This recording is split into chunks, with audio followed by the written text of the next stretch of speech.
Okay, so last lesson we looked at year 1 trig. So now we're going to look at the year 2 trig, so the stuff we covered already. And I need to emphasize there's going to be a lot more again next year, so it's essential that we master these now before the summer. So quick recap on the main things from yesterday and this year. So we talked through these yesterday, so I'm just going to put them up on the screen. The ones in the red are the ones we focus on. Remember, a nice trick to remember what sec and cosec goes with is the letter split. So sec goes with cos, s goes to c, and cosec goes to sine, c goes to s.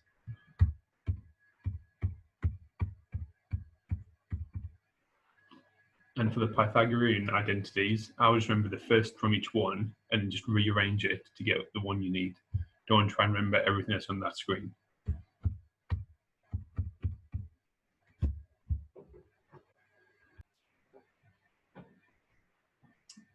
Okay, so we'll do 2 exam questions and then you can do some yourself. So first one, solve cos x squared 2x, take away cot 2x equals 1, and it's between 0 and 180 degrees.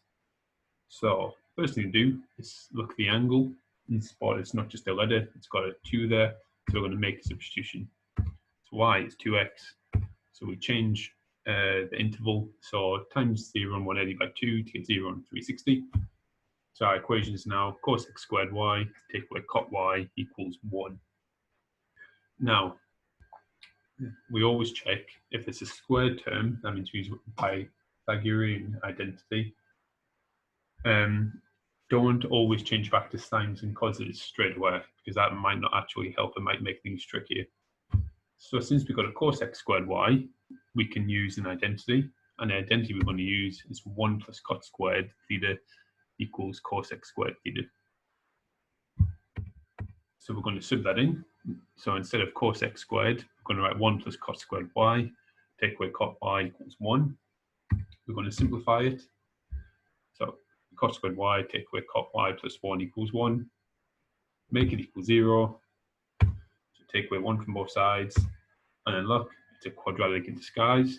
So if I make capital Y equal cot y, we get y squared take away y equals 0.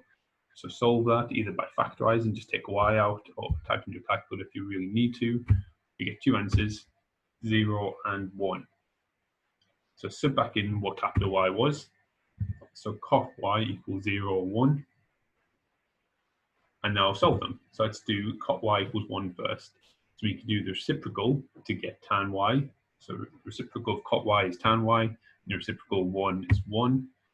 So we get tan y equals 1. Get the first angle, so arctan 1 is 45. Get the second angle, so add 180, so 225. Now for the second equation, cot y equals 0, we can't do the reciprocal because we can't do the reciprocal of 0, so that trick won't work. So instead, we're going to use the quotient identity. We're going to use the fact that cot y is cos y over sine y. So cos y over sine y equals 0. Multiply both sides by sine y. So we just get cos y equals 0. So solve that. The first angle, arc cos 0 is 90. And take that away from 360 is 270. So there are all our answers for y. But again, we want x, because x was given in the question.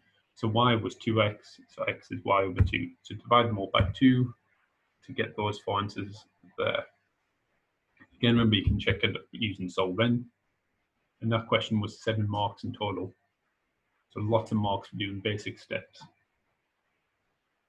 And next one, solve 8 cot theta, take away 3 tan theta equals 2. And we're solving between 0 and 90. And we want our answer to 1 decimal place. So the thing I've spotted straight away in the question is just giving your answer, so singular 1 answer. So let's see what happens. So there's no square term, so I can't use a Pythagoras identity. So instead, I need to look at what we have got. So we've got a cot and a tan, so we can use the quotient identities to get that in terms of sine and cos, which is an idea. We've got the reciprocal identity. So I can write cot as 1 over tan. And now we need to decide which one to use. So if we use the quotient ones, we get everything in terms of sine and cos.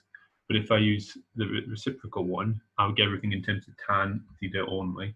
And ideally, we want to try and get it in just one trig function. So that's the one we're going to use. So we're going to use cos theta as 1 over tan theta. So set that in.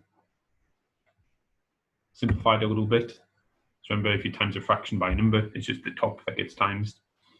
Because you can write it as 8 over 1 times tops times bottoms.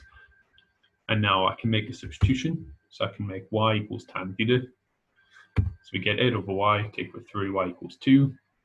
Well, we've got a fraction, so multiply both sides by y. And then expand. So 8 take away 3y squared equals 2y. So look, it's just a quadratic now, so make it 0. So 3y squared plus 2y equals 8. Take away 8 equals 0. Solve it to get y is 4 over 3 or minus 2. So back in what y is. So tan theta equals 4 over 3 and tan theta equals minus 2. Now solve them both. So the first one, we get 53.130, blah, blah, blah. Now, I would normally add that to 180 to get the second angle, but look, I want the angle to be between 0 and 90, so that will make it too big. So instead, I'm going to solve the next one. So minus 63.434.